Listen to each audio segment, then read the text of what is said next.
Hey everyone, Natalie Pigeon here with BoomTown Peer Coaching, and today I am going to show you how to set up a seller alert. Now, for those of you that do have sold data, you're not in a non-disclosure state, you're definitely going to want to do this.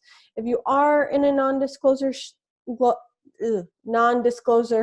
state, you still will want to set up a seller alert for active and under contract. You just can't include sold, but it's the same effectiveness. People love it. Think of it this way: nosy neighbors are typically those people that are calling the signs, right? They want to know what that house was listed for. They want to see the inside of the house to compare it to their house. So this is another tool that you can use that BoomTown offers that basically gives them the information so they don't have to go search for it and they don't have to get other agents involved. So I am going to go ahead and just show you how to set up a seller alert. Now I'm using an example account, which is essentially my name, just for the sake of privacy and everything. But what you'd want to really do is, if you're setting up a seller alert, you can think of it this way. If they're planning on selling within a year, you should be setting up a seller alert. If it's a qualified lead and it's a seller lead, you should be setting up a seller alert just the same as you're setting up buyer alerts. But we would want to be looking for their neighborhood and mapping that out. If your MLS has really good defined neighborhoods, and you potentially could just search for that.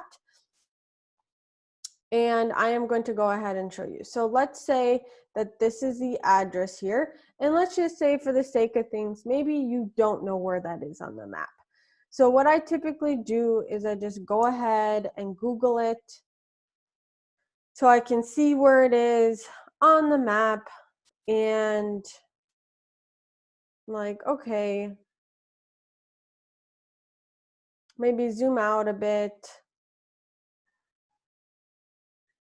All right.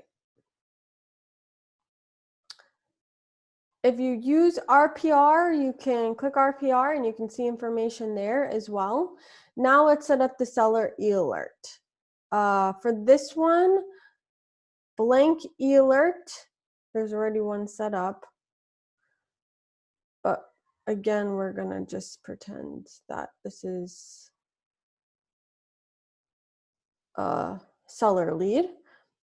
And I am going to find where this house is, and I may compare it, if I don't know where it is on the map, to Google Maps.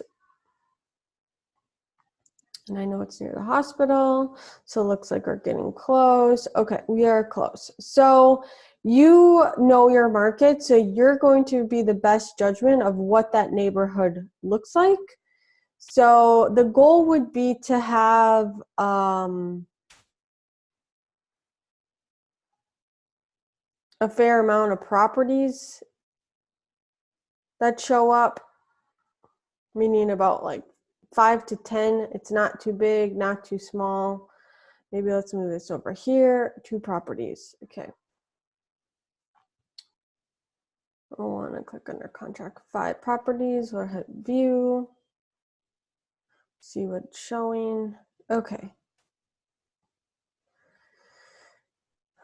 So that looks like a pretty decent neighborhood size. Now, again, you may know your market more. So you may know exactly what that neighborhood looks like, but the reason why I'm using the map function is because it's going to give a better representation rather than a whole zip code, or again, the locations. Maybe it is a specific neighborhood like that is popular. Maybe you can just search for the neighborhood. That may work as well under the location tags. So I'm pretty happy with this neighborhood size. I think this is a pretty decent neighborhood. Now, if I lived here and I know that the neighborhood really runs to here, then maybe I would want to expand that, right, and do this. Because I know these are apartments over here. So this is a villa, townhouse, condo. So I may select these because I don't want them to see single family. But in this situation, again, it's up to you. You know your market. You know, I'm going to select there.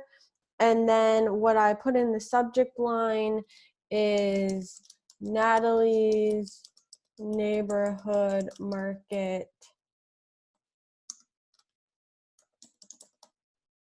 update. Oops, can't type today. Sold and active. Maybe something like that.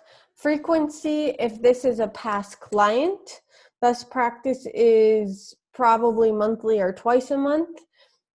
If this is a qualified lead and it's a seller lead and qualify, I, at this point, probably would choose daily. They're not going to get an email daily because, as you can see, there's only 9 properties found. If it's a nurture watch lead, I'd probably do twice a week, weekly, and follow that laws of the pipeline frequency. And then hit save search. And you're done. And that's how you set up a seller alert. I hope this is beneficial. There's a lot of power in seller alerts. You should set up an alert for a seller lead just like you do for a buyer lead, but that's essentially how you do it. Again, Natalie Pigeon here, BoomTown Peer Coaching. Hope this helps. And if you like this video, go ahead, give it a thumbs up. If you want to subscribe to my channel, that'd be beneficial. I'm going to be releasing a lot more videos like this. Just go ahead and hit subscribe.